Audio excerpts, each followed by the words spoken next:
ദൈവനാമത്തിന് മഹത്വം ഉണ്ടായിരിക്കട്ടെ.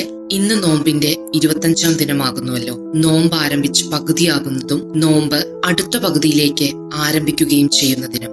ഇന്നത്തെ ചിന്തയ്ക്ക് സഭയായി നിശ്ചയിച്ചിരിക്കുന്ന വിഷയം പകുതി നോമ്പ് ക്രൂശിതനിലേക്കുള്ള നോട്ടം. നോമ്പിന്റെ കാലഘട്ടം എന്നുള്ളത് ഒരു വെളിപ്പെടുത്തലിന്റെയും പരസ്യപ്പെടുത്തലിന്റെയും ഒരു കാലഘട്ടമാണ്. യേശുക്രിസ്തു ആരാണെന്നും ദൗത്യം എന്താണെന്നും വ്യക്തികളിലൂടെയും സംഭവങ്ങളിലൂടെയും വിവരിക്കുകയും വ്യക്തമാക്കുകയും ചെയ്യുന്ന കാലഘട്ടം. യോഹന്നാന്റെ സുവിശേഷത്തിൽ കാണുന്ന ഒരു പ്രത്യേകത, ഈശോ മിശിഹായുടെ പീഡാനുഭവ രഹസ്യങ്ങളെ ഉപമകളിലൂടെയാണ് വിശുദ്ധ യോഹന്നാൻ 3-ാം അധ്യായത്തിൽ വിവരിക്കുന്നത്.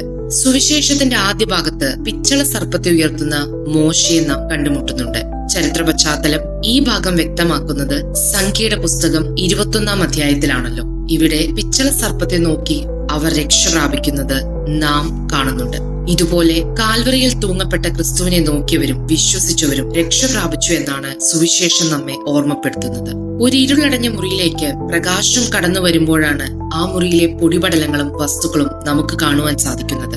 ഇതുപോലെ തന്നെയാണ് പ്രകാശമാകുന്ന ക്രിസ്തു നമ്മുടെ ജീവിതത്തിലേക്ക് വന്നു കഴിയുമ്പോൾ നാം ചെയ്തു പോയ പാപങ്ങളെക്കുറിച്ചും നമ്മുടെ കുറവുകളെക്കുറിച്ചും വിചിന്തനം ചെയ്യുവാൻ, പാപാവസ്ഥയിൽ നിന്നും പ്രകാശത്തിലേക്ക് നടക്കുവാനും നമുക്ക് സാധിക്കുകയുള്ളൂ. സ്നേഹിതരെ, ഇരുളടഞ്ഞ മുറിയിലേക്ക് പ്രകാശം വരുമ്പോൾ നമ്മുടെ കണ്ണുകൾ തുറക്കപ്പെടുന്നത് പോലെ നമ്മുടെ ജീവിതത്തിലും ഹൃദയത്തിന്റെ വാതിലുകൾ പ്രകാശമാകുന്ന ക്രിസ്തുവിനെ സ്വീകരിക്കുവാൻ നമുക്കും തയ്യാറാകാം. അതിലൂടെ ക്രിസ്തു നൽകുന്ന രക്ഷയിലേക്ക് നമുക്കും യാത്രയാകാം. ദൈവം നമ്മെ സമൃദ്ധിയായി അനുഗ്രഹിക്കട്ടെ.